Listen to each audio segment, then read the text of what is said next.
Faltan pocos, nada más. Yo creo que sí, porque debe estar larga la Bueno, clase de hoy, sí.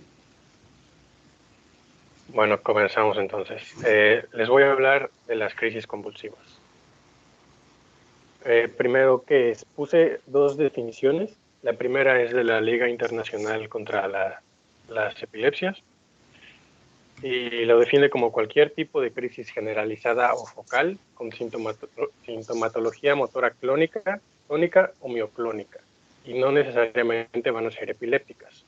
En cambio, la guía de práctica clínica lo define como descargas neuronales anormales que tienen manifestaciones clínicas variadas de origen multifactorial y que se asocian a trastornos clínicos y que se presentan de manera no provocada. En cuanto a los factores de riesgo para presentar estas crisis, encontramos las toxicomanías y pues en el caso del consumo de alcohol va a ser a cantidades elevadas. Tenemos también los suplementos dietéticos o energéticos. En especial se incluyen grandes cantidades de cafeína o alcaloides de la efedra. Y pues si estos últimos se coexisten en un solo producto, pues el riesgo aumenta. El desvelo también es factor de riesgo. Los factores estresantes, fiebre alta o prolongada, los estímulos luminosos intermitentes y la actividad física peligrosa o extenuante, entre otros. Esta clasificación, de igual manera, es de la Liga Internacional contra la Epilepsia. Aquí clasifica las crisis según el inicio, que puede ser focal, generalizado o de inicio desconocido. En el caso de inicio focal, tenemos las crisis que van a conservar la conciencia y en las que la conciencia va a estar alterada. En cuanto a su inicio, puede ser motor, como son los automatismos, las crisis atónicas, clónicas, espasmos epilépticos, la hiperkinética mioclónica o tónica. En los casos de las no motoras, tenemos la autonómica, la detención del comportamiento, la cognitiva, la emocional y la sensorial. En las de inicio generalizado, de igual manera se dividen en motora y no motora. Las motoras pueden ser tónico-clónicas, clónicas, tónicas, mioclónicas, y mioclónicas tónicas, mioclónicas atónicas y espasmos epilépticos.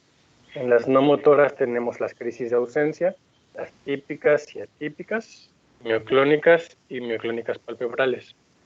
Por último, las de inicio desconocido. De igual manera son motoras o no motoras. Y tenemos tónico-clónicas y otros tipos de motoras. Y las no motoras son las detenciones del comportamiento. Y y además hay una categoría no clasificada.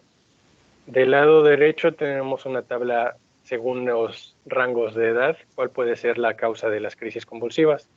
En neonatos es frecuente que se presente por encefalopatía hipóxico-isquémica, por infecciones del sistema nervioso central, alteraciones hidroeléctricas, el déficit de piridoxina, errores congénitos en el metabolismo, hemorragias cerebrales y malformaciones del sistema nervioso central.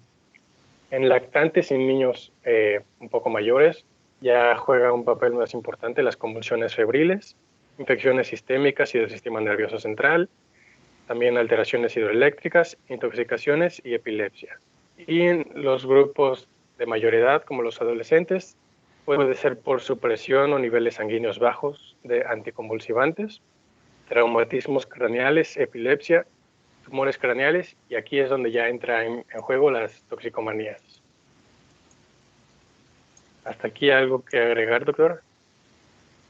No, cuando empezaste, no, tú, ¿cómo clasificaste? Que cuando empezaste lo que no me quedó muy claro. La parte de la izquierda, No, no, no, tu diapositiva anterior, una anterior, cuando definiste las definiciones, tu definición, sí. ninguna de las dos, lo cual no quedó, No, anterior, no quedó claro. esto. ¿Qué es? Pero ¿qué estás hablando acá? ¿De epilepsia? ¿Estás hablando de convulsiones? La ¿De qué crisis estás convulsiva. hablando? No, la crisis convulsiva. Sí.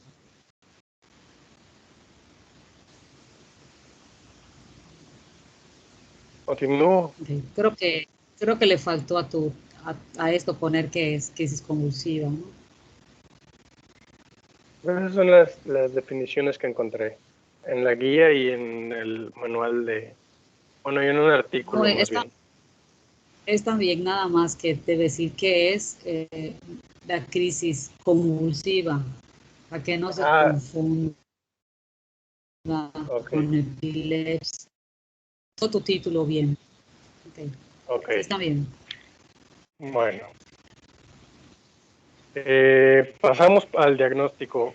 Este se puede realizar de manera clínica y se va a lograr durante la anamnesis y la exploración física. Ahora, ¿en qué debemos enfocarnos durante esta parte? Al investigar los antecedentes heredofamiliares, tenemos que indagar por el historial de enfermedades neurológicas, de crisis convulsivas o enfermedades epilépticas en la familia. Antecedentes personales, debemos preguntar por patología perinatal, cómo fue la evolución del desarrollo del niño, si presenta toxicomanías, si ha presentado convulsiones febriles, neuroinfección, traumatismos u otras enfermedades neurológicas o psiquiátricas. En el padecimiento actual debemos enfocarnos en cómo fue la cronopatología de los episodios, así como investigar por la descripción detallada de la semiología de los episodios y si presentó fenómenos motores, autonómicos y de lenguaje. Además, por la posible existencia de periodos paroxísticos previos. Y debemos preguntar también por síntomas generales, enfermedades asociadas y patologías psiquiátricas asociadas. Ahora, dentro de las características de la crisis, de su cronopatología y pues sus detalles, debemos averiguar qué estaba haciendo el niño antes de convulsionar, si tuvo un aura y cuáles fueron los síntomas que presentó durante esta, cómo fue la secuencia de tiempos y eventos que llevaron a la convulsión, qué sucedió cuando terminó de convulsionar el niño, qué hizo el niño después de convulsionar, si durante el evento estuvo consciente o hubo falta de respuesta, si su mirada era fija, si ocurrió apertura o cierre de los ojos, si hubo temblor en los párpados o desviación de los globos oculares y hacia qué dirección, si tuvo contracciones faciales, si tuvo rigidez corporal, espasmos caóticos de las extremidades, si presentó palidez o cianosis, o si hubo relajación de esfínteres, si hubo algún otro hallazgo autonómico y si hubo más de una crisis en ese tiempo, qué tan similar fue una de la otra o qué tan diferente. Para la exploración física debemos realizar una exploración neurológica completa y tener especial consideración con signos de hipertensión intracraneal, signos focales, meningismo o alteraciones cognitivas. También debemos evaluar la existencia de un estado confusional postictal, la presencia de disfasia y debemos realizar una exploración cardiovascular, hepática, investigar por rasgos dismórficos y un examen cutáneo. Y además valorar el estado psíquico del paciente. El diagnóstico diferencial pues lo vamos a realizar con los trastornos paroxísticos no epilépticos. Ahora, traigo aquí, no sé si alcancen a leer, son algoritmos de cómo vamos a manejar a los niños que lleguen durante un evento ictal o posterior al evento ictal. Este primero es qué debemos hacer con un niño que llega todavía convulsionando. Los fármacos de primera línea No los se tenemos que... alcanza a ver. A Está ver, muy si le pequeño. acerco, Bueno, yo no lo alcanzo a ver. se acerca la pantalla. Creo que ya un poco mejor. Ok. Los medicamentos que debemos administrar en los primeros minutos de la crisis convulsiva son el diazepam, de manera intravenosa a dosis de 0.25 a 0.5 miligramos por kilo.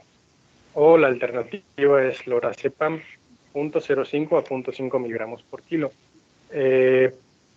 Esta dosis se debe repetir a los 5 minutos en caso de que el niño no haya dejado de convulsionar. Y posteriormente a este tiempo, vamos a averiguar a evaluar más bien si sigue convulsionando o no. Si deja de convulsionar, pasamos a averiguar si cumple con criterios para hospitalización. Estos son la edad menor a 1 año, un Glasgow menor de 15, la afectación del estado general, datos de hipertensión endocraniana, meningismo, crisis convulsivas mayores a 15 minutos de duración o que haya tenido recurrencia de la crisis en las primeras 12 horas, además de crisis convulsivas parciales. Con uno de estos criterios ya podemos hospitalizar al niño. Si sí cumple los criterios, vamos a pasar al algoritmo 1 que les voy a presentar más adelante.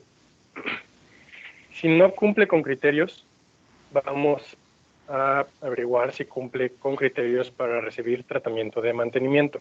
Estos criterios, a diferencia de los de hospitalización, el niño debe presentar 2 o más para recibir el tratamiento. Estos son de igual manera la edad menor a 1 año, crisis convulsivas parciales, crisis de más de 15 minutos de duración, un fenómeno postictal mayor a 30 minutos de duración, el déficit neurológico y más de 2 crisis convulsivas en 24 horas o que todavía esté en estado epiléptico.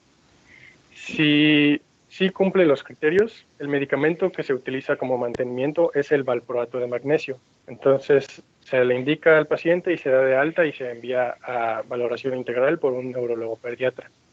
Si no cumple con los criterios, pues se da de alta y de igual manera se envía a valoración con un neurólogo pediatra. Esto es todo en caso de que el niño haya dejado de convulsionar tras administrar los primeros medicamentos. Si la convulsión continúa, pasamos al siguiente medicamento, que es la fenitoína intravenosa, dosis a 20 miligramos por kilo. Y de igual manera, se administra y se evalúa. Si deja de convulsionar, ya no valoramos criterios, ya lo hospitalizamos y pasamos al otro algoritmo. Y si continúa convulsionando, pasamos a los medicamentos de segunda línea, que son de nueva cuenta fenitoína, 10 miligramos por kilo adicionales. Aquí tenemos que tener en cuenta que la dosis máxima total es de 30 miligramos. Entonces, administramos fenitoína y tenemos que empezar a monitorizar la presión arterial y conectar el electrocardiograma. Otro medicamento alternativo podría ser la fosfenitoína. Y pues entonces evaluamos de nuevo, si deja de convulsionar, hospitalizamos y damos tratamiento específico. Si continúa convulsionando, pasamos a administrar valproato de sodio a dosis de 20 a 40 miligramos por kilo.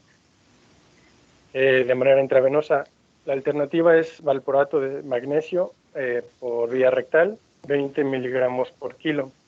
Y otra alternativa es de nueva cuenta la fosfenitoína, y siempre teniendo en cuenta la dosis máxima total de 30 miligramos. Sí, y bueno, aquí menciona que si anteriormente ya se administró la fenitoína, solamente vamos a administrar el 50% de la dosis. Entonces administramos los medicamentos, volvemos a evaluar si el niño ya dejó de convulsionar, lo mismo, hospitalización y tratamiento específico.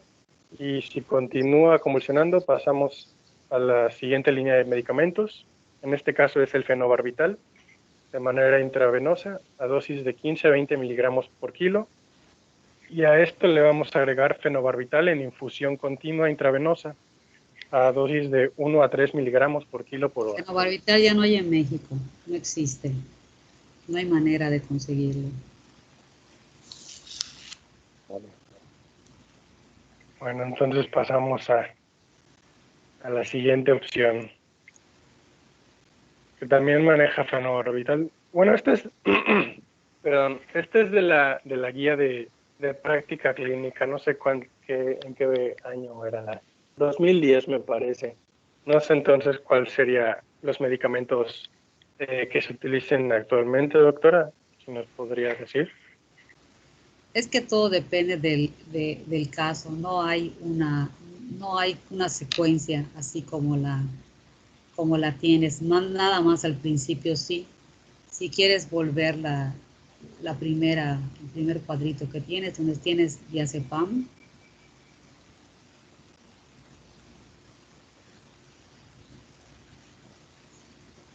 Diazepam. actualmente hay muchos, está el levetiracetam, está el valproato de sodio, el valproato de magnesio, pero porque así están, o sea, las guías en otros países todavía tienen fenobarbital, aquí es el que ya no contamos con ellos. Ah, ok. Aquí también quiero comentar que tienes allá, cumple criterios de hospitalización y tienes los criterios de hospitalización y tienes los criterios conjuntos, hospitalización y mantenimiento. Que se vea la diferencia. En general, cuando están en urgencias y una crisis cede, no hospitalizan. Bueno, en nuestras guías aquí en México, bueno, en el sector público, no apenas quitas una convulsión, ya tú decides una hospitalización, sino que primero se quedan en observación y durante la observación, dependiendo de cómo siga, es que se decide una hospitalización, no se decide como lo tienes en esta guía, ¿no? O sea, por decir, Glasgow menos de 15 a que ingrese, ¿no? Porque puede ser que tenga un trastorno electrolítico, por ello se corrige el estado electrolítico, se busca cuál es la causa y no necesariamente implica una hospitalización. Si tiene datos de meningitis, pues a lo mejor allá sí sería indicada una punción lumbar y después valorar la hospitalización. Lo que quiero es que no se aprendan de memoria estas dos, o sea, que estén así muy claros, sino depende como vaya, porque no van a ingresar. Lo que se pide en los hospitales públicos, que ningún paciente se quede más de 24 horas en el servicio de urgencias, porque se satura. Entonces, paciente que no pudo resolver su problema en urgencias de 24 horas, entonces ya se hospitaliza. Y tendría que ser muy claro la hospitalización antes de las 24 horas, por ejemplo, que tuviera un estado epiléptico, que lo desarrollara ingresando a la hora, 2 horas, entonces esa es una indicación clara de que una hospitalización, mientras tanto no, depende cómo vaya evolucionando. Me puedes, o pregunta abierta para todos, ¿cuál sería el fin de, cuál sería los objetivos de manejar una crisis convulsiva? ¿Para qué la manejamos?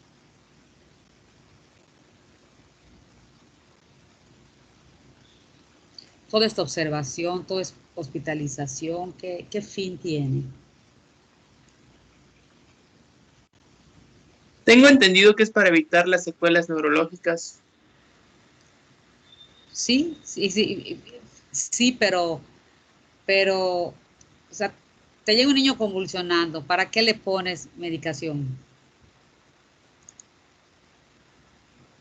em, para evitar para evitar que tenga otro episodio, ¿no? O sea, porque bueno, Exactamente. según yo había entendido que los niños llegan cuando ya pasó la parte de la convulsión, ¿no?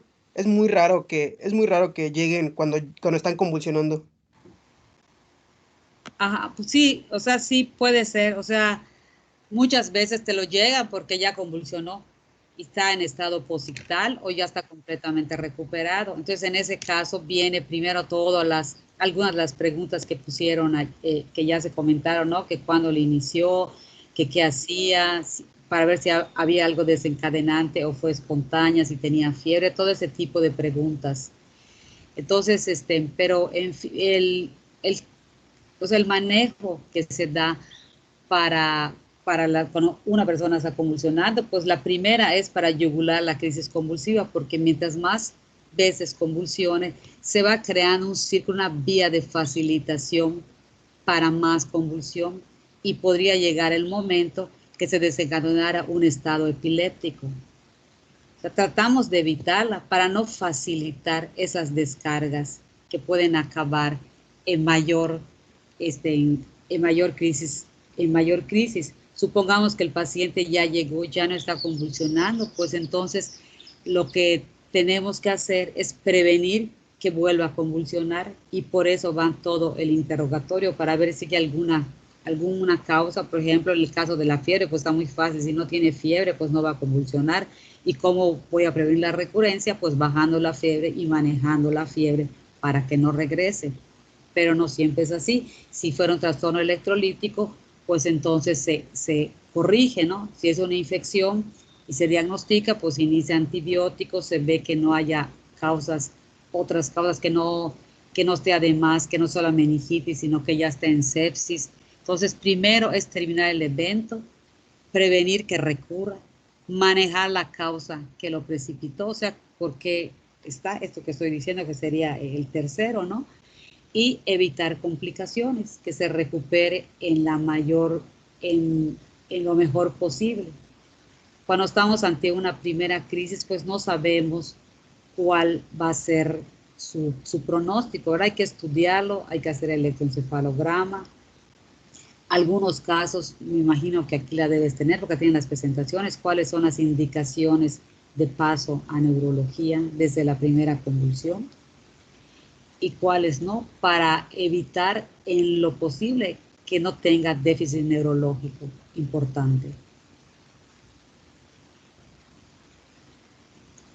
En cuanto a la entrada, cuando llega el paciente, llega convulsionando, y a veces es difícil encontrar una vía, porque sobre todo si son tónico-clónicas o generalizadas, están contraídos los músculos, y aunque lo agarres entre varios, o sea, la contracción tónica impide que puedas canalizar una buena vía, no en todos los casos, pero en algunos o en la mayoría es muy difícil porque se está moviendo, y entonces algo que se podría hacer es administrar midazolam por vía nasal. Midazolam es 3 veces más efectivo, más fuerte que el diazepam, y tienes una vía segura que te permite yugular la crisis, o generalmente para yugular la crisis está alrededor de 200 microgramos por kilo, pero se administra nasalmente, dependiendo del peso, a través de una jeringa, y puede yugular la crisis o puede relajarlo lo suficiente para que les permita manejar, para que les permita canalizar una vía. Siempre, ante un paciente con convulsiones, siempre debe tener junto a él una jeringa preparada de diazepam, porque puede repetir la convulsión y hay que yugularla inmediatamente que ocurra. El riesgo de una depresión respiratoria es menos de los que se cree. Podrían pasar 2 o 3 dosis de diazepam y no tener la depresión respiratoria. Si llegara a tenerla, fácilmente con un ambú, ustedes dan 2, 3 y lo logran sacar ese momento y se quedan vigilando. Tendría que ser una crisis convulsiva un estado epiléptico ya bien establecido para que requiriera una intubación. O sea, no son la mayoría de los casos que se intuban, o que tuviera una meningoencefalitis y que estuviera causando también con datos de respuesta inflamatoria sistémica, y que se necesite tener un buen aporte de oxígeno y de ventilación para proteger el cerebro. También podría ser porque cuando tienen meningitis y aumenta la presión intracraneal, empiezan a tener problemas para ventilar, hacen apnea y no pueden regular bien la respiración. Entonces, como protección para que no continúe la hipoxia, entonces se intuban también, pero son los casos pues ya tienen un diagnóstico establecido, o en los casos que las convulsiones cursen también con insuficiencia respiratoria, serían los casos en los que habría que intubar, pero son los menos frecuentes.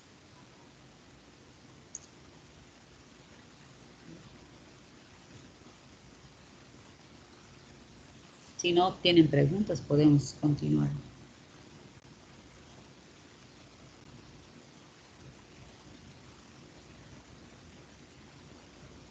Bueno, dentro de lo que mencionaba de la intubación, doctora, aquí el último paso del algoritmo, se menciona que si el niño no deja de convulsionar con nada, menciona los medicamentos como el midazolam y que si persisten las convulsiones hay que dar medicamentos para inducir el coma. No sé si eso se siga manejando. Sí se da cuando la crisis convulsiva solamente es un estado epiléptico. O sea, estamos hablando que no tiene una meningoencefalitis, no tienes necesidad de ponerlo en coma, porque la crisis convulsiva va a ceder. O sea, tienes una causa que la está provocando. Y el midazolam se da en infusión continua, o sea, 24 horas está pasando el medicamento y se puede usar el propofol, no se usa tanto en niños, pero ya hay estudios con ellos, el tiopental, pero son los casos más raros. O sea, estos son epilépticos. Cuando llegas a un estado epiléptico de este tipo, son niños conocidos de epilepsia que tienen una crisis por alguna razón, a veces crecen y no se ajustan los medicamentos, o hay causas precipitantes que hacen que caiga en un estado epiléptico. Pero todas las crisis convulsivas secundarias, generalmente no hay necesidad de llegarlos a coma porque ceden con medicación. Y actualmente hay muchas, creo que tenías en el algoritmo, tenías que después de 2 diazepanes no cede, lo que sigue es una impregnación con difenilidantoína, que ahí tenías las dosis, que es de 10 a 20, que generalmente en niños es 15 a 20 miligramos por kilo, eso va para 20 minutos, hay que pasar lento esa dosis, y mientras se está pasando, pues tienes a tu lado un diazepam, pero como les digo, lo primero es evitar que convulsione. O sea, tratar en todo lo posible que no presente crisis, porque mientras más crisis tenga, nos vamos acercando a lo que es un estado epiléptico. Y es lo que no queremos llegar.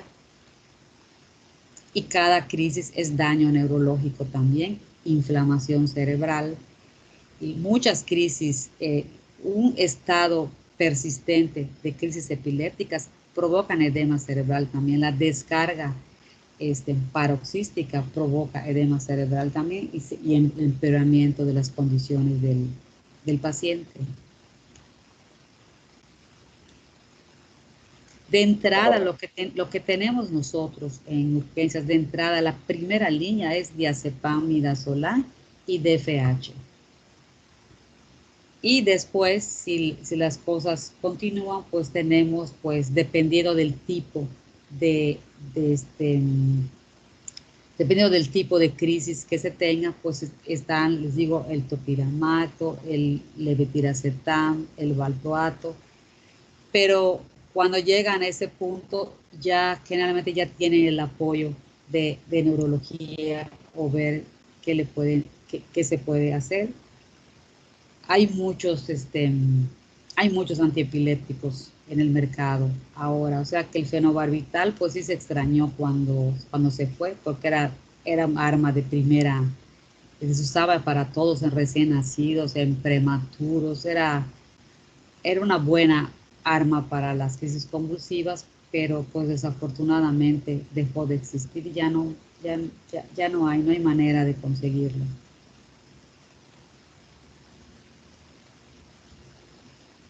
Bueno, ¿Alguna? continúen. Este es el otro algoritmo, un niño que se presenta posterior a la crisis convulsiva, no, que presenta su primera crisis convulsiva más bien, y continúa convulsionando cuando llega, pasamos al algoritmo que ya vimos.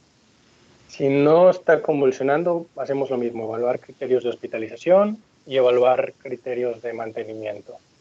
Esto, como ya sabemos, si tiene criterios de mantenimiento, el medicamento utilizado es el valproato de magnesio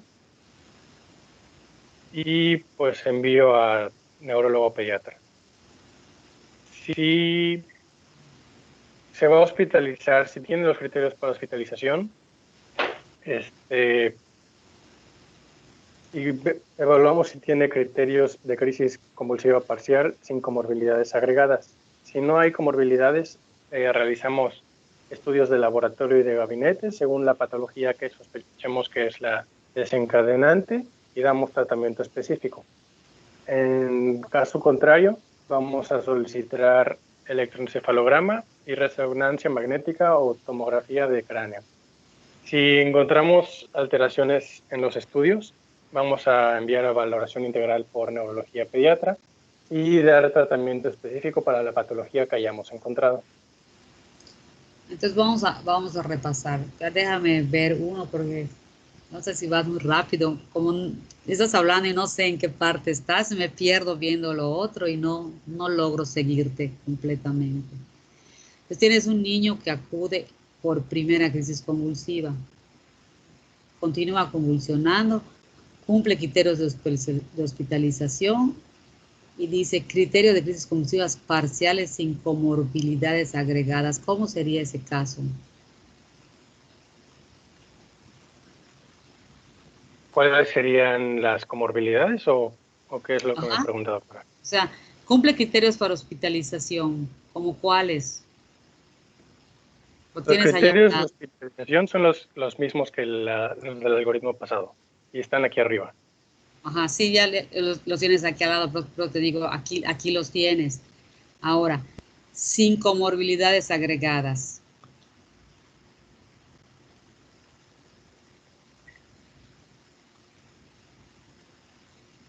Pues las comorbilidades yo entendí que eran las clásicas de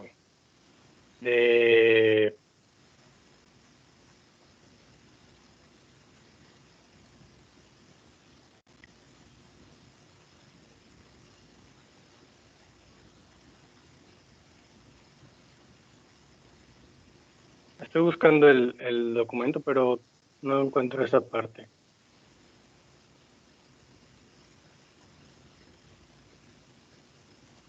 Si es que no está muy bien, porque fíjate, vamos a poner un ejemplo.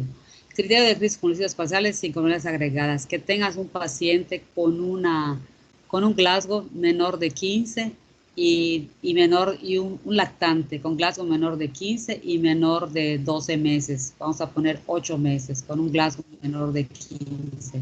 Le pide su electroencefalograma y resonancia magnética y le pides un laboratorio según la patología, pero valores integral neurólogo, pediatra para patología encontrada. Pero acá podría ser que tu Glasgow menor de 15 y tu edad estuviera el niño, el lactante, con una infección del sistema nervioso central y no la tienes acá, porque aquí tienes estudios de laboratorio, tratamiento específico, valoración integral por neurólogo pediatría. No estás contemplando aquí una hospitalización de algo grave porque cumples con criterios de hospitalización. Y del otro, no sé si me explico.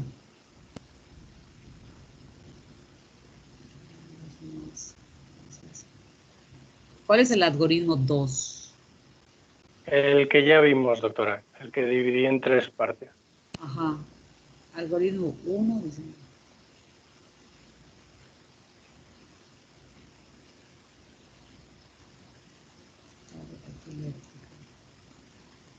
Criterios para mantenimiento.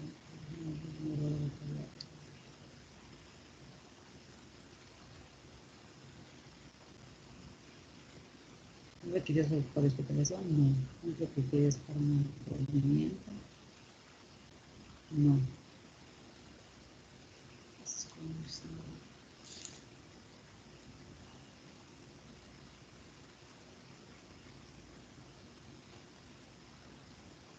Deposital mayor de 30 minutos de población,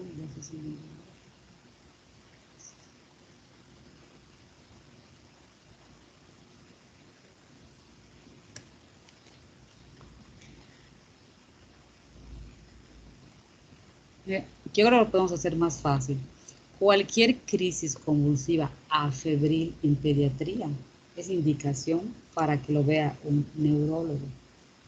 Afebril. Y las febriles, si no las vemos ahorita lo explico, porque creo que tienes las febriles, ¿verdad, Pedro? ¿Quién está hablando? Pablo, doctora. Paulo. ¿Tiene las febriles ahorita en la presentación? Mi parte no, me parece que la vamos a ver con mi compañera. Ok, entonces todas las primeras crisis convulsivas afebriles pasan a neurología. Todas las crisis convulsivas focales también.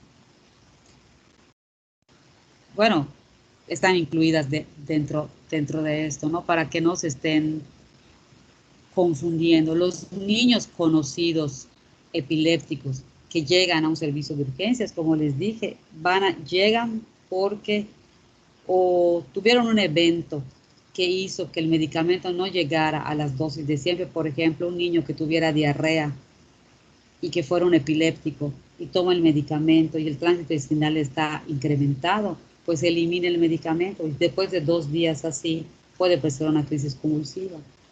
O niños bien controlados que viven en poblaciones lejanas, crecen y la dosis les queda pequeña para el tamaño que ya tiene el bebé. Si no acude con cierta periodicidad a neurología para que le incrementen las dosis, llegue el momento que la dosis le queda pequeña y entonces pueden convulsionar por eso. O bien hay algunos medicamentos que pueden acelerar el metabolismo de los anticonvulsivantes y entonces provocar que tuvieran, estoy tratando de acordar algún medicamento de estos, ahorita que me acuerdo les digo, que tomara el niño, que se le indicara este medicamento por otra patología e incrementara la excreción del medicamento y entonces van a convulsionar por eso. O bien que ella requiriera un cambio de manejo del medicamento que está recibiendo. No siempre se pueden controlar con un medicamento, a veces requieren medicar con 2 o 3 medicamentos, entonces a lo mejor llega el punto, van cambiando también las crisis, llega el punto en que ya requiere un segundo medicamento, porque mantenerse con el, si un medicamento anticonvulsivante se usa a la dosis máxima y sigue convulsionando, entonces hay que agregar otro, porque ya no se puede seguir allá, porque ya llega a dosis tóxicas, entonces se agrega otro. Entonces, no está tan difícil como lo estás presentando, como están haciendo los algoritmos, porque la verdad es que sí, yo me enredo, no sé si ustedes se enredan, pero yo sí me enredo con tanto, porque, y tratar de aprenderlo de memoria, también confunde. Lo primero que tenemos que tener es que quitar la crisis, prevenir recaídas, tratar la causa subsecuente y manejar el motivo de la crisis. Y si es una crisis afebril, esa se debe dar neurología ya, no mañana, porque si no encuentran otra causa que lo haya desencadenado, le puede volver a convulsionar en su casa. O con ustedes son los que deben pasar ya a crear un electroencefalograma y que se haga el diagnóstico de por qué tiene esa crisis convulsiva. El caso de las crisis convulsivas febriles son como casos especiales en pediatría. Primero, porque son las más frecuentes. Y segundo, que porque bien tratadas tienen un pronóstico magnífico, sin ningún problema. Bueno, aquí tienes tratamiento. No sé si el medicamento que buscaba está dentro de eso.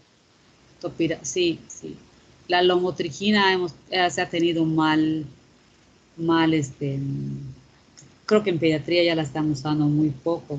Han tenido los síndromes de Steven Johnson y de Lai graves, muy graves, por reacción alérgica a la lamotrigina. O sea, cuando lo vemos los pediatras, hacemos así con ese medicamento, porque no No es bueno. Topiramato, valgato de magnesio. Sí. El más usado es el DFH. La difenilidantoína sigue siendo para las crisis epilépticas generalizadas. Las parciales no, porque no funcionan. Valgato de magnesio. Sí. O sea, yo creo que eso del tratamiento lo podemos desestimar desde el punto de vista de medicina general, porque no se manejan. Lo que se maneja es el tratamiento de urgencias, que como les digo es midazolam, fenobarbital y DFH. Y a nivel general, pues si tienen pacientes que vayan a neurología, pues nada más es seguir el manejo que se le haya indicado, ¿no? Un médico general no va a cambiar un medicamento, ¿sabe qué? El valproato ya no le hace, le vamos a dar ahora carbamazepina, ¿no? O topiramato o alguna cosa de esas. No son medicamentos que se manejan en medicina general. El seguimiento sí, se pueden seguir y aconsejar igual, como les digo, si tienen un niño que tiene valproato de magnesio y conocen las dosis, se pueden conocer las dosis y ven que las dosis ya no ajustan. Quizás el ajuste sí lo podrían hacer, sí se podría hacer ustedes, pero el agregar o quitar, pues no.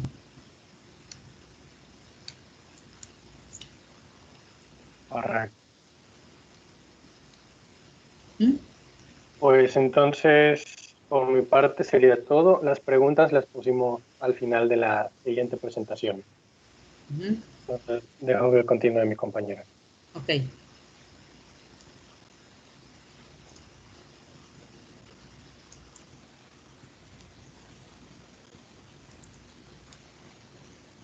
Y pues sí me gustaría que hicieran preguntas y todo, porque la verdad que está muy interesante. El tema es del siempre, o sea, ¿quién usted no va a ver un día o tener la oportunidad de tratar una crisis convulsiva? Prácticamente todos, es lo que está en los servicios de urgencias, están todos los días estos casos.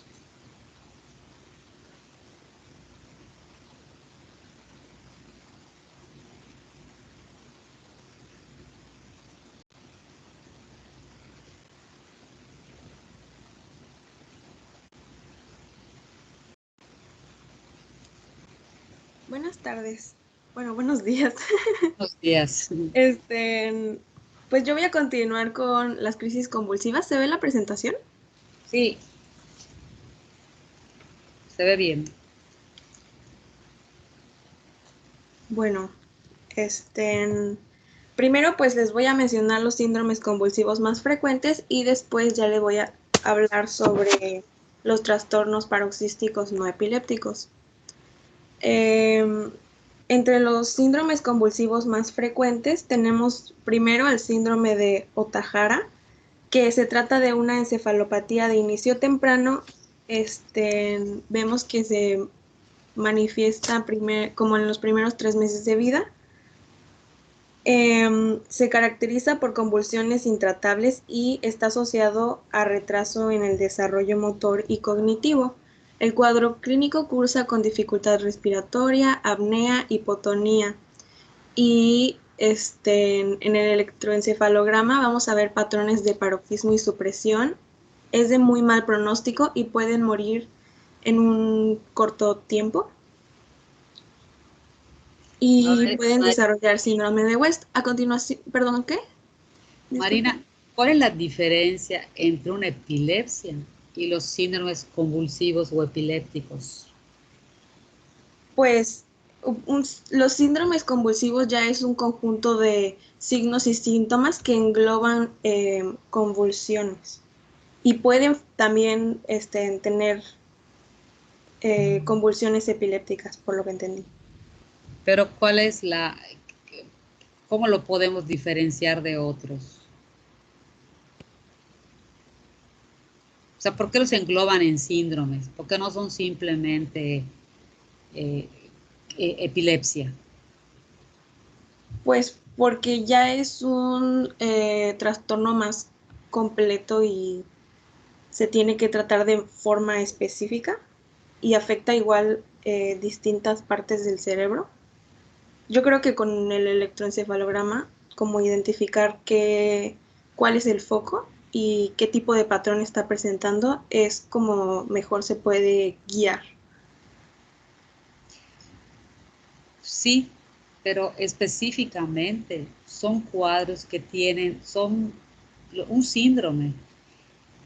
Tiene un cuadro, tiene una evolución, tiene un cuadro clínico característico y tiene una edad aproximada de inicio.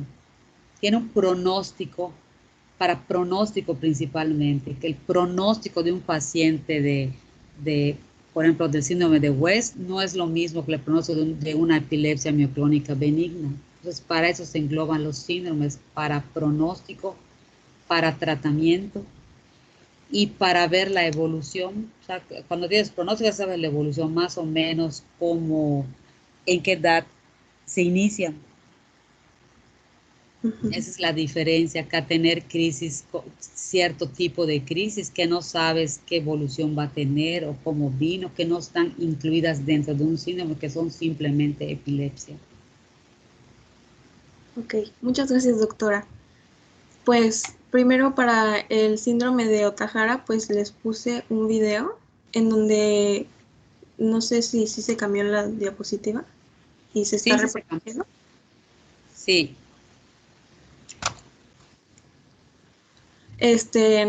También se ve como el electroencefalograma, pues cuando está teniendo la crisis, tiene como ese patrón. Uh-huh.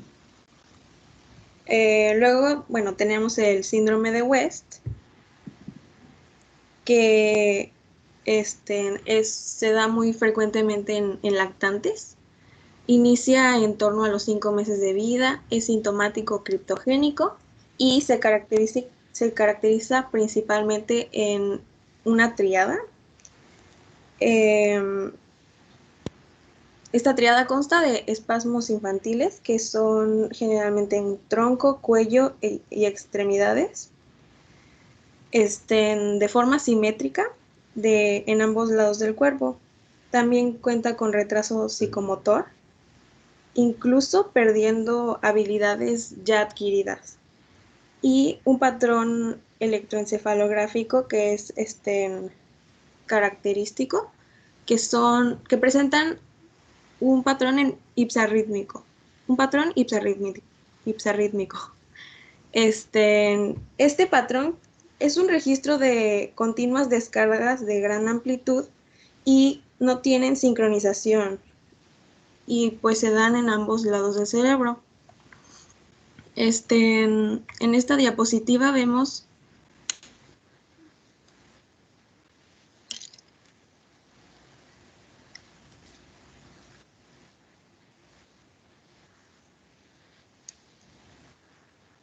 y pues el electroencefalograma. Luego están Sí, las epilepsias, ¿perdón? No, sí está clásico ese. Ok. Bueno, las epilepsias mioclónicas benignas que se dan generalmente en los lactantes, con frecuencia por antecedentes de crisis febriles. El cuadro clínico puede presentar sacudidas de tronco y cuello y puede tener o no sacudidas en las extremidades. Y solo durante los episodios se ven el patrón punta onda. El tratamiento, pues se le puede dar valproato, es de muy buen pronóstico y desaparece aproximadamente a los 2 años. Por otro lado, la epilepsia mioclónica maligna o el síndrome de Dravet, pues también se da en lactantes y tiene un cuadro clínico en donde primero a los 6 meses va a presentar crisis febriles que se alternan con crisis afebriles. A los 2 años va a presentar mioclonías y a los 3 años ya van a haber crisis parciales complejas.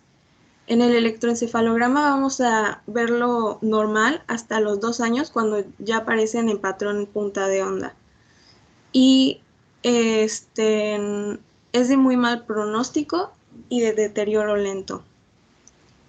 Luego está el síndrome de Lennox-Gastaut, que se da en preescolares, es criptogénico o sintomático, y se van a presentar crisis epilépticas de diversos tipos, como retraso psicomotor, y va a haber igual un electroencefalograma típico. Va a ser lento con patrón punta-onda en vigilia, va a ser fotoinducible y es de mal pronóstico, de difícil control. Aquí puse igual un video y el electro característico.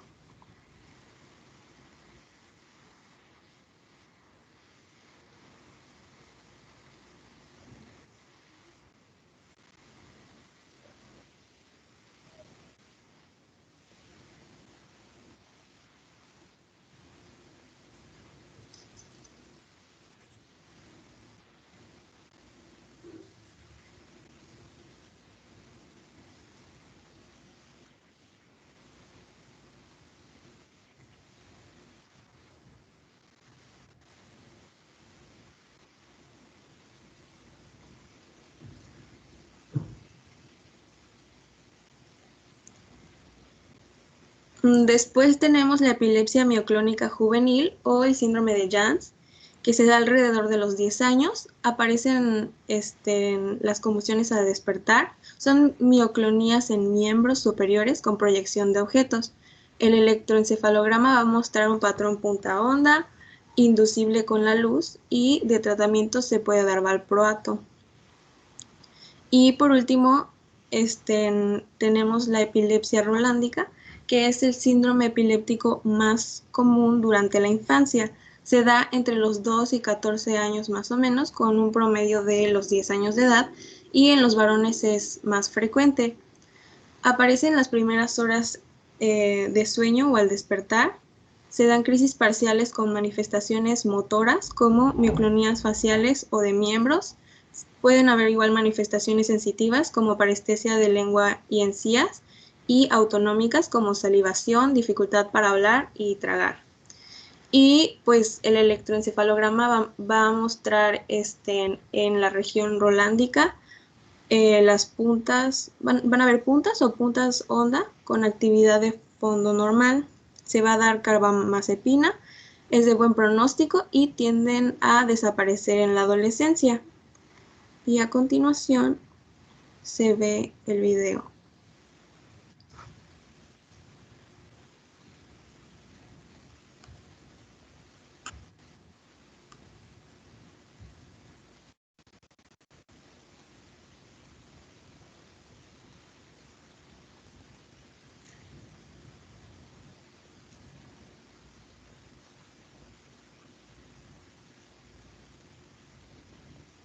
También no hay que olvidar que mientras mejor tratado esté, controlada la crisis, son las que tienden a desaparecer.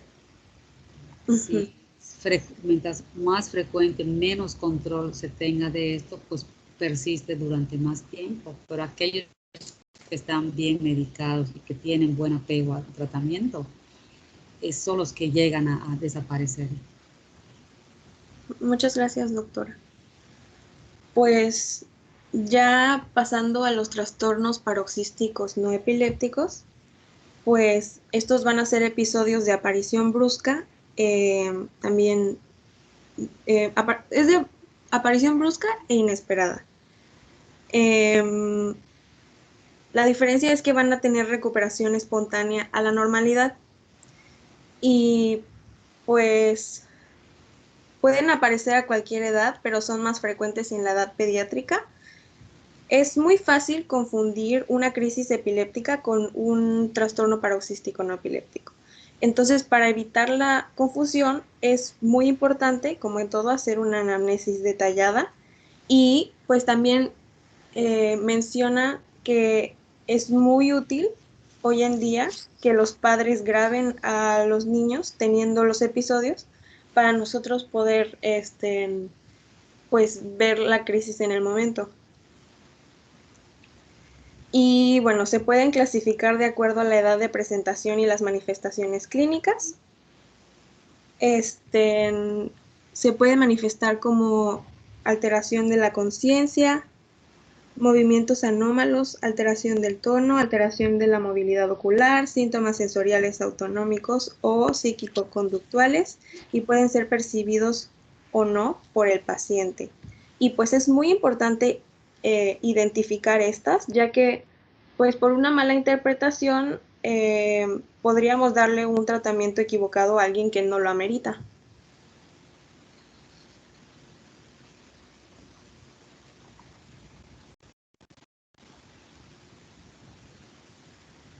Primero, les voy a hablar sobre el grupo de las TPNE con pérdida de la conciencia y caída, que estas son relacionadas con la anoxia e hipoxia cerebral.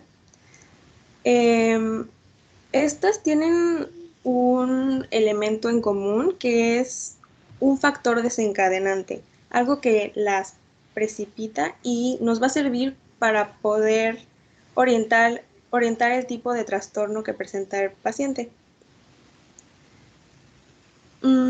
Primero está el espasmo del sollozo cianótico, que se da en lactantes y preescolares entre 1 a 4 años. Es un episodio de apnea que se desencadena por frustración o por enojo. Un niño que está teniendo un berrinche. Y se interrumpe el llanto con una apnea en expiración, hay cianosis, y si se llega a prolongar, entonces se produce la pérdida de la conciencia y a veces rigidez y movimientos convulsivos, que es la crisis anóxica. Y pues la recuperación posterior es rápida. Luego está el espasmo de sollozo pálido, que es una síncope que aparece por un fenómeno cardioinhibitorio provocado por dolor brusco, inesperado o un susto. Y se inicia con un gemido o llanto débil, palidez intensa, y si se llega a prolongar, entonces cursa con rigidez, pérdida de conciencia y movimientos convulsivos con una recuperación espontánea rápida o con decaimiento breve. Y en estos casos es importante que se descarte una causa cardíaca.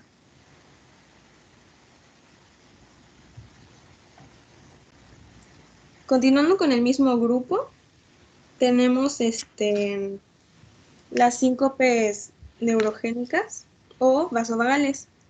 Y pues tras el factor desencadenante, el paciente va a presentar primero síntomas premonitorios, pierde la conciencia de forma gradual y entonces cae, recuperándose después con rapidez, recordando toda la sintomatología.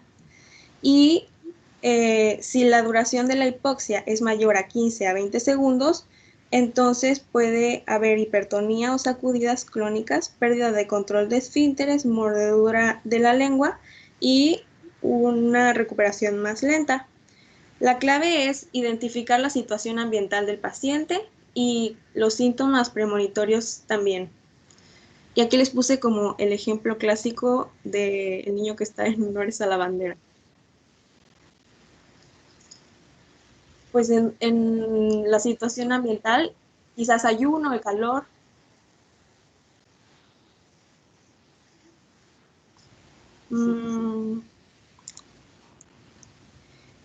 Y dentro del mismo grupo también tenemos la síncope febril, que es pérdida de conciencia y del tono muscular en el contexto de fiebre elevada. Se asocian síntomas vegetativos como náuseas, palidez, sudoración y a veces temblores, y ocurre en menores de 3 años. La clave es que pueden confundirse con crisis febriles, pero a diferencia de estas no se van a asociar a hipertonía y sacudidas. Luego pasando a otro grupo que son las TPNE con movimientos y o posturas anormales. Aquí tenemos a la distonía transitoria del lactante, que son posturas distónicas generalmente limitadas a una extremidad, generalmente la superior, o sea, más la superior que la inferior, y se inician alrededor de los 4 meses y desaparecen más o menos antes del año. La clave es la desaparición de la postura normal con la actividad voluntaria. Luego está las mioclonías benignas del lactante, que son contracciones bruscas de la musculatura del cuello y extremidades superiores, con flexión de la cabeza y extensión, abducción de los brazos, de breve duración y frecuencia variable. Aquí sí encontré un video para representarlo.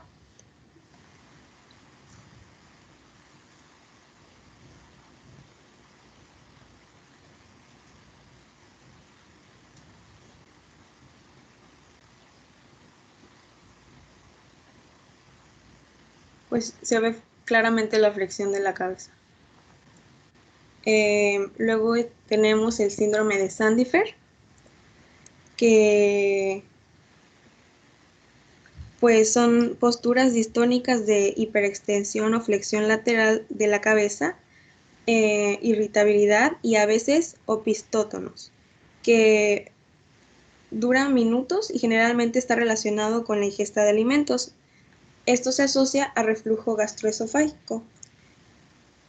Y aquí también hay un ejemplo.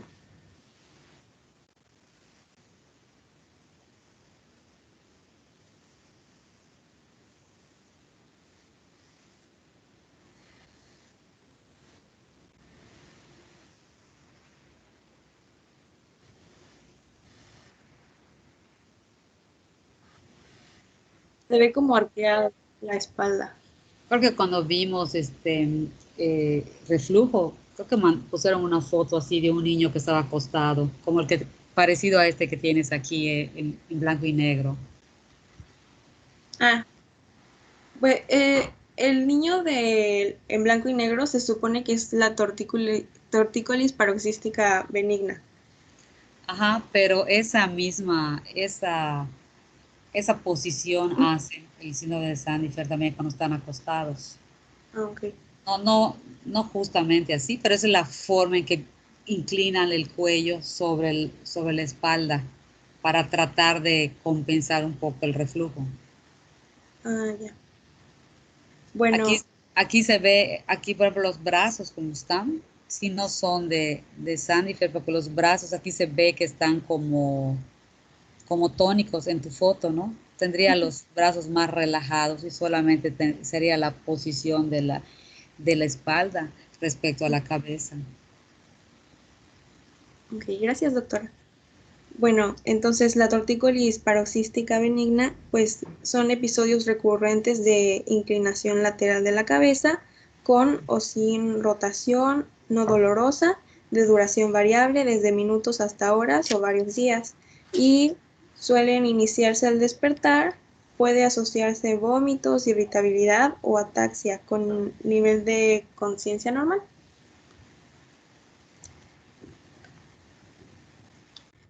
Dentro del mismo grupo tenemos el temblor o tremulación del recién nacido. Son movimientos rítmicos de las extremidades, generalizados, simétricos, de la misma amplitud y se pueden provocar con estímulos sensoriales.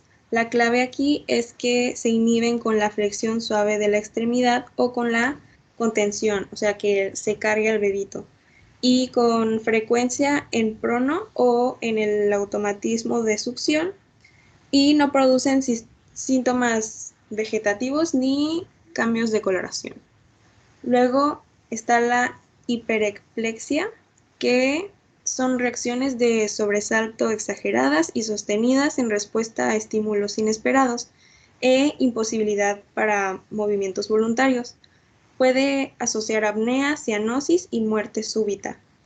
Y la clave es la percusión en la glabela o punta de la nariz, provocando un espasmo flexor exagerado del cuello y las extremidades. Y las crisis tónicas ceden con la flexión forzada del cuello y piernas hacia el tronco. Y aquí está el video.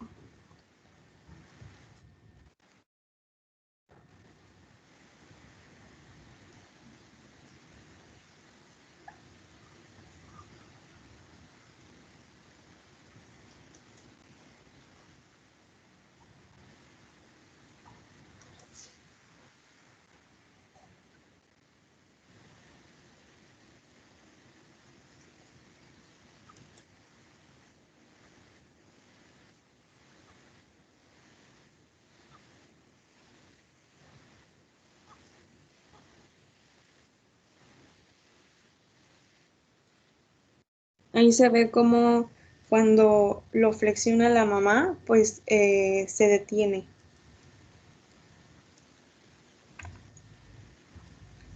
Y tenemos también el estremecimiento o shuddering attacks, que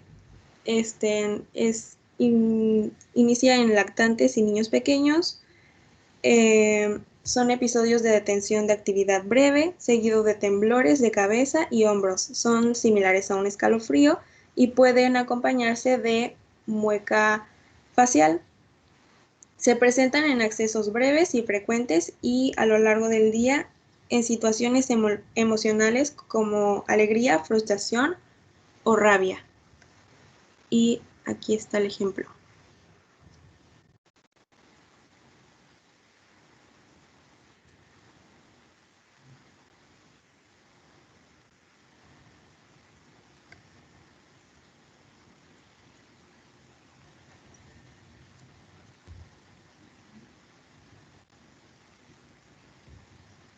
De hecho, este video ejemplifica bastante cómo los padres pues se preocupan por ver estas anormalidades en sus niños y lo graban.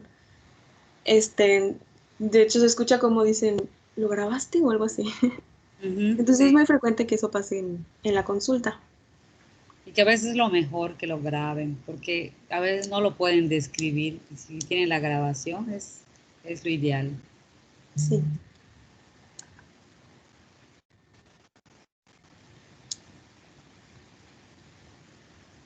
Bueno, continuando igual con este grupo, están las conductas de autoestimulación o gratificación, que consisten en movimientos rítmicos que implican a las extremidades inferiores con frotamiento de muslos o posturas en las que se aplica una presión sobre la zona genital. La conciencia está conservada y ceden inmediatamente al distraer a la niña con otra actividad. Luego están los tics, que son inician entre los 5 y 8 años, pueden ser motores sofónicos, cambiantes en su evolución y en la forma y en la intensidad, y pueden persistir durante el sueño. Pueden controlarse transitoriamente y los pacientes pueden reproducirlos cuando se los pide. No interfieren con la actividad voluntaria. Aquí tenemos el video de una niña de 13 años.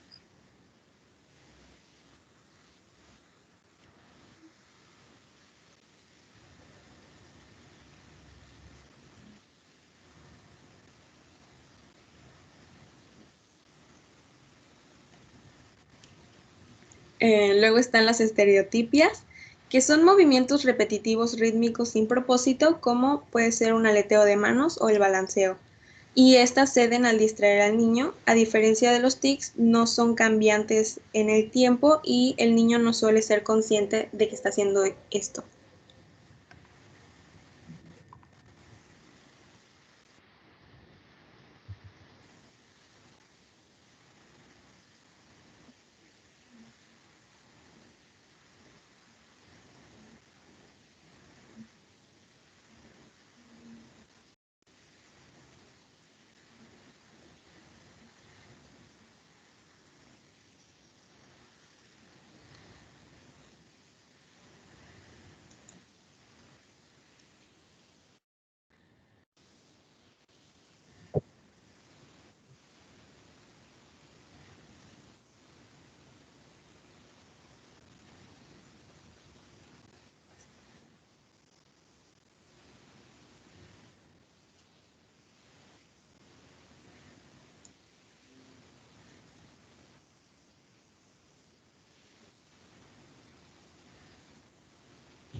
Y bueno, luego están las discinesias paroxísticas.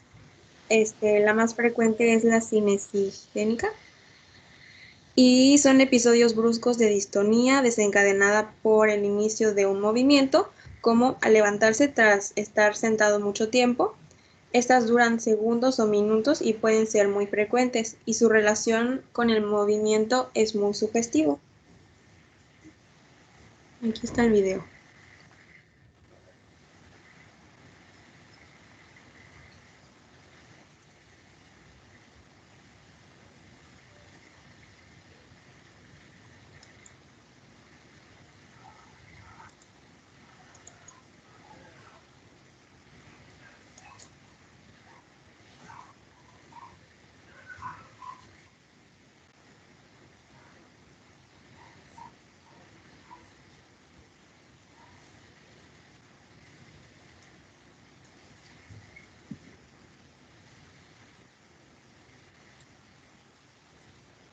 Se están trabando los videos, ¿verdad?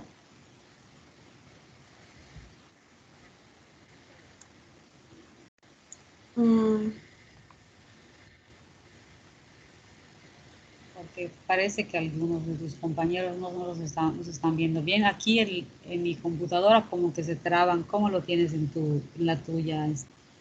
Pues en la mía se ve bastante bien. Bien, porque ahorita ya se detuvo este. Sí, ahorita yo lo detuve. Ah, bueno.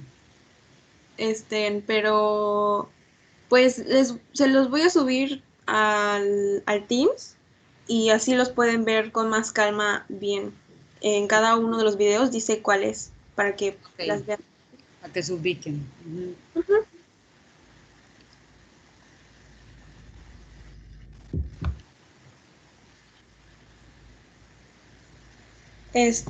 Luego pasamos a otro grupo, que son las TPNs con alteraciones oculomotoras y o movimientos cefálicos.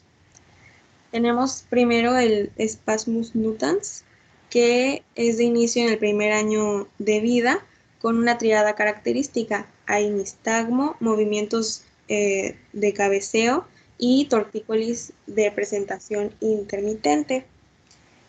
Luego está el síndrome de la muñeca con cabeza oscilante o Bobblehead Doll Syndrome, que son movimientos cefálicos continuos o episódicos, y se puede suprimir voluntariamente de forma transitoria y desaparece durante el sueño. O sea, aquí está el ejemplo en el video, espero que puedan verlo, pero pues básicamente el bebé hace movimientos en la cabeza como una figura de Bobblehead.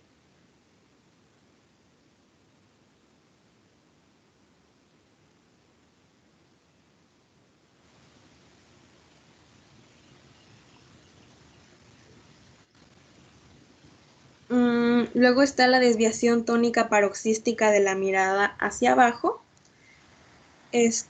Bueno, primero estaba el de hacia arriba, perdón.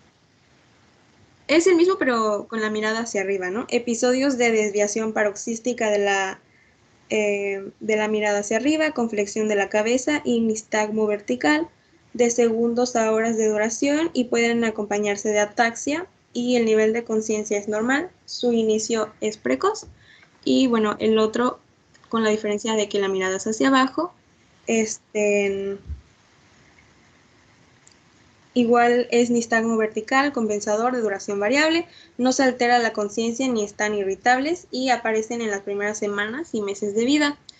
Y por último, en este grupo tenemos el síndrome de opsono-mioclono, que se asocia a opsoclonus, que son movimientos oculares conjugados, caóticos, multidireccionales y rápidos, que suele ser el síntoma inicial, y hay mioclonías y ataxia.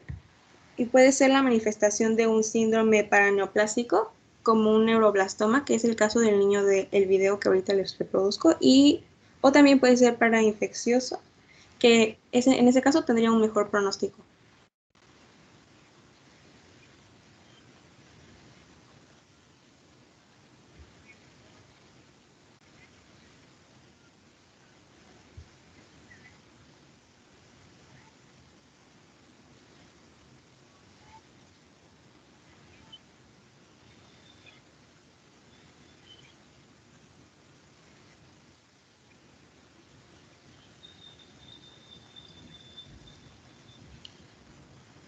Luego tenemos las TPNE que se presentan durante el sueño.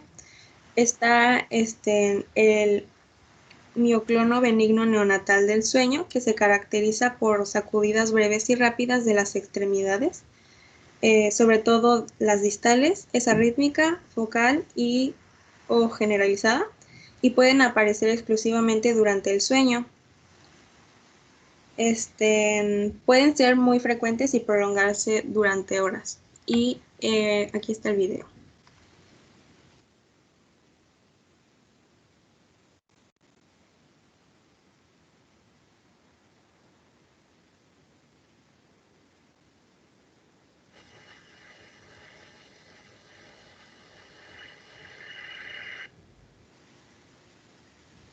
También tenemos los movimientos periódicos de las extremidades durante el sueño, que son movimientos repetitivos y estereotipados de los miembros inferiores, extensión del primer dedo y dorsiflexión del tobillo, a menudo asociado a una flexión de rodilla y cadera.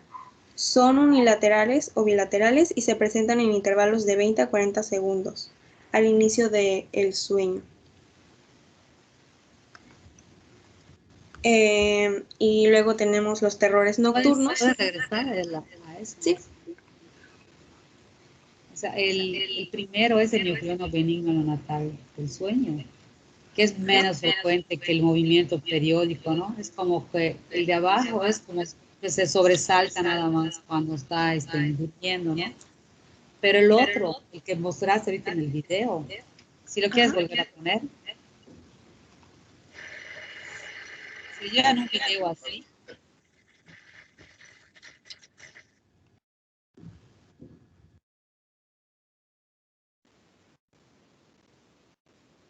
sí vale la pena hacer un electroencefalograma que vaya. Algunos de esos trastornos no se diagnostican solamente por verlos, sino que requieren estudios para descartar que sean verdaderas crisis convulsivas.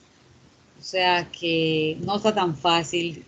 En algunas sí, ¿no? Con el espasmo del sollozo, esta de los movimientos periódicos de extremidades, o del niño que estaba comiendo, que se estira, esas claramente se ven que no son crisis convulsivas, pero las que no son tan claras, hay que descartarlas por medio de estudios para poder decirlos, porque es mejor hacer exceso que de déficit, porque puede causarle daño a su crecimiento, a su desarrollo, perdón.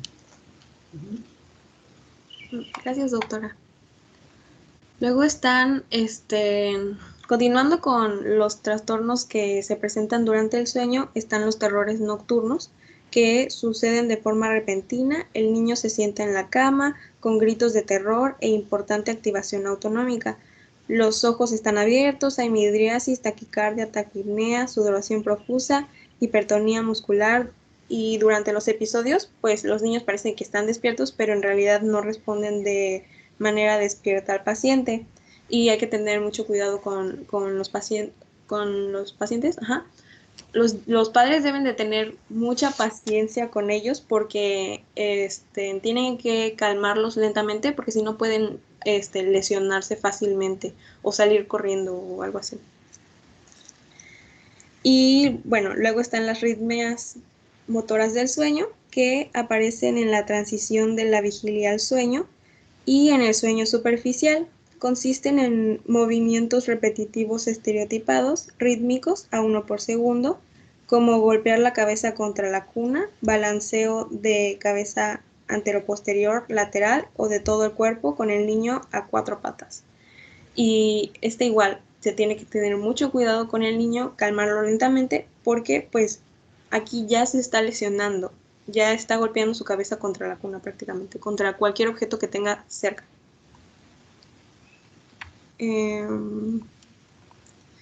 Y el último grupo, que son los trastornos que se presentan con alteraciones de conducta.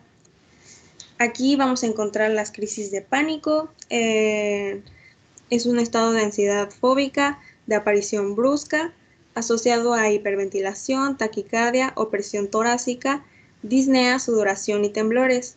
Puede haber disminución de conciencia y pérdida de control de esfínteres, motivo de confusión con las crisis epilépticas. y aparecen en niños mayores o adolescentes.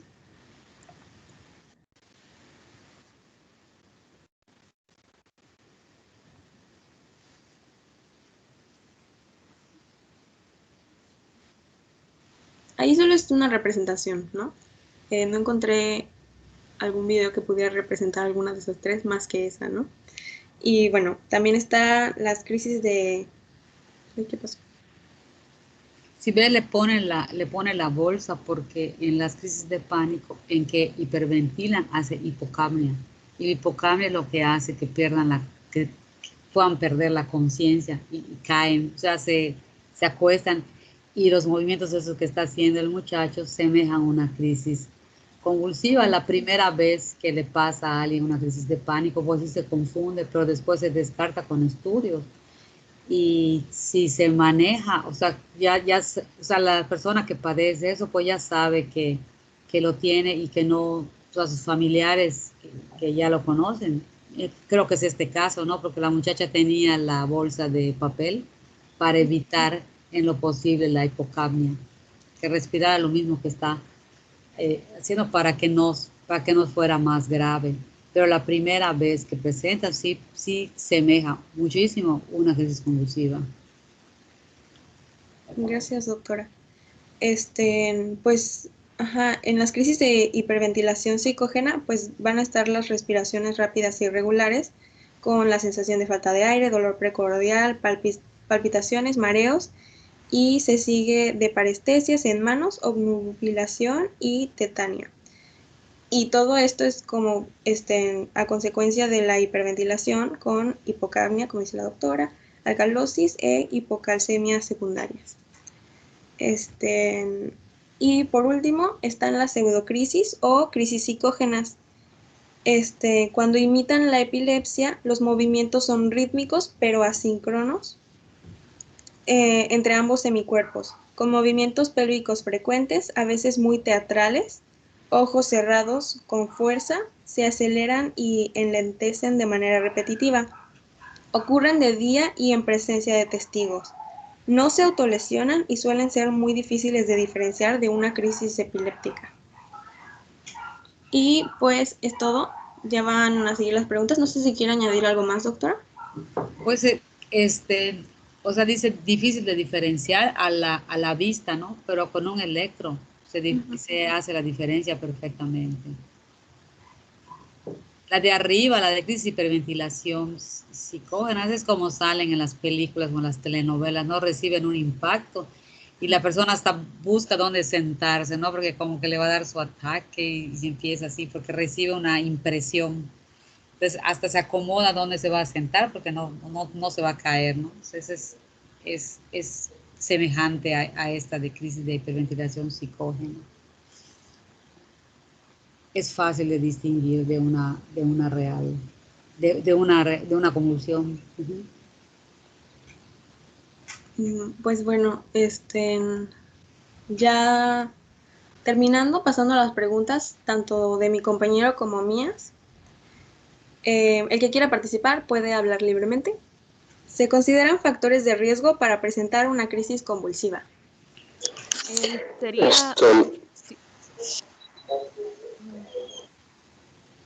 fiebre elevada y prolongada, que haya infecciones sistémicas, alteraciones hidroelectrolíticas, intoxicaciones, actividad física que haya sido muy exacerbante o algún traumatismo craneal. Muy bien. El medicamento de elección como tratamiento de mantenimiento. Valproato de magnesio. O levetiracetam. Muy bien. Puede ser variable, también las dos. El DFH también depende del tipo de crisis. Ok. Medicamentos que se deben utilizar durante los primeros minutos de una crisis convulsiva en fase ictal. Diazepam. Midazolam. Muy bien. Diazepam, midazolam. Mande, perdón. Es también diazepam o midazolam. son correctos. Ok, gracias. Y bueno, ¿cuál es la triada del síndrome de West?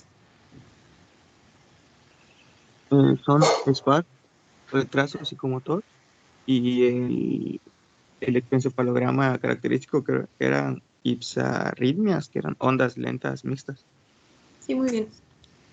Y por último menciona una TPNE con pérdida de la conciencia y caída, y descríbela brevemente, cualquiera de las 4.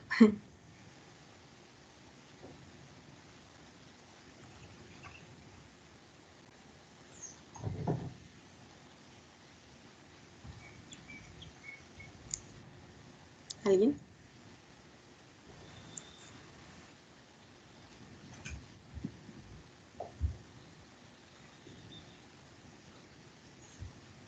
Hola.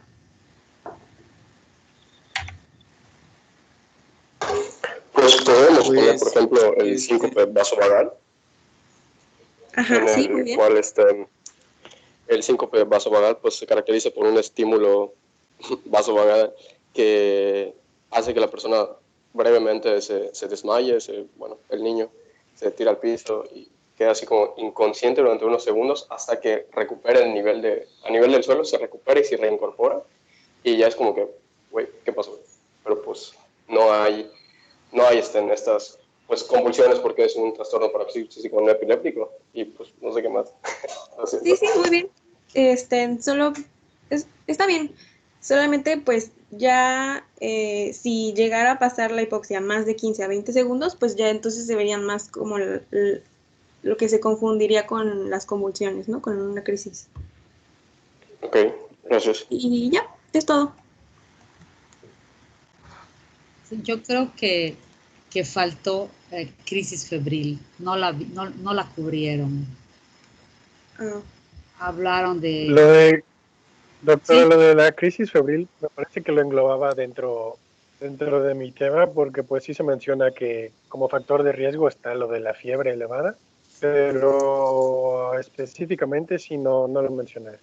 Como un ese es, tema en específico. ese es el tema. Hay que mencionarlo. Por ejemplo, aquí tienen en síncope febril como trastorno paroxístico no epiléptico, pero la crisis febril es importante porque es de lo más frecuente que hay en pediatría y sí debe ser cubierta con mayor detalle que cualquier otra crisis convulsiva. Lo pueden completar mañana. sí, con mucho gusto.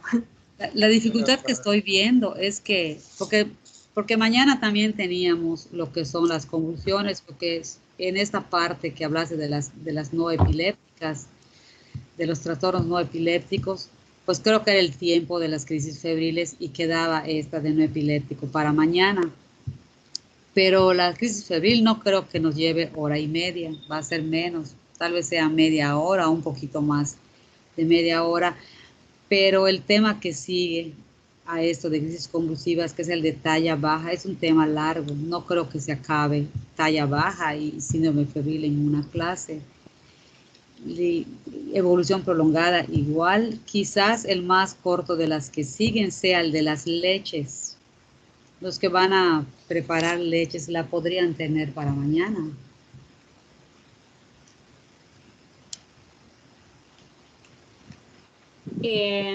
Pues apenas ayer la estábamos preparando porque como habíamos sacado las fechas, nos iba a tocar hasta el viernes. Fíjate, sí, que esas son las más cortas, no todas las demás están largas. Otra corta es la de criptorquidia e hidrocele, escroto agudo. No sé cómo están con esas.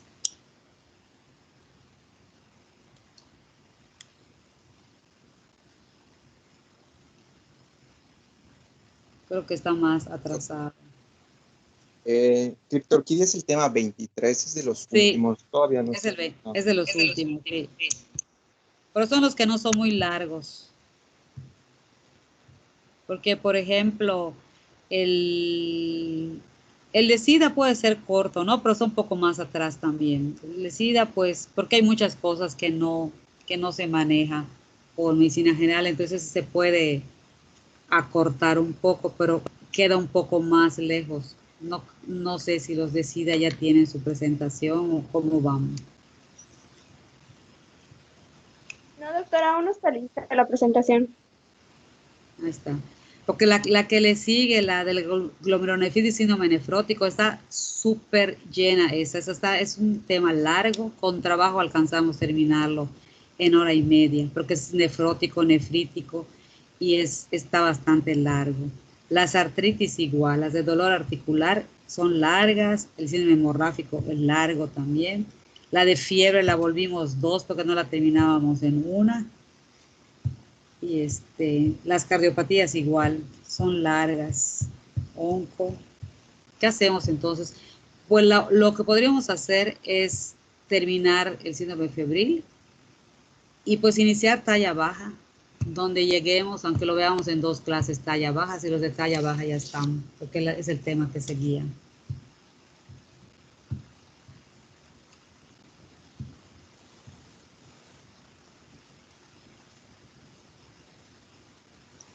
Ok, doctora, entonces talla baja sí pasaría mañana, ¿no?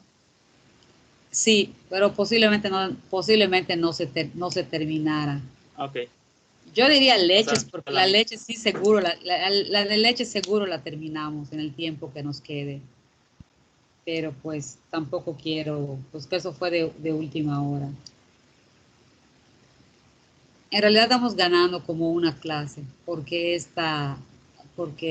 crisis convulsivas abarcaba toda la clase de mañana, pero definitivamente síndrome febril no la va a llenar por completo.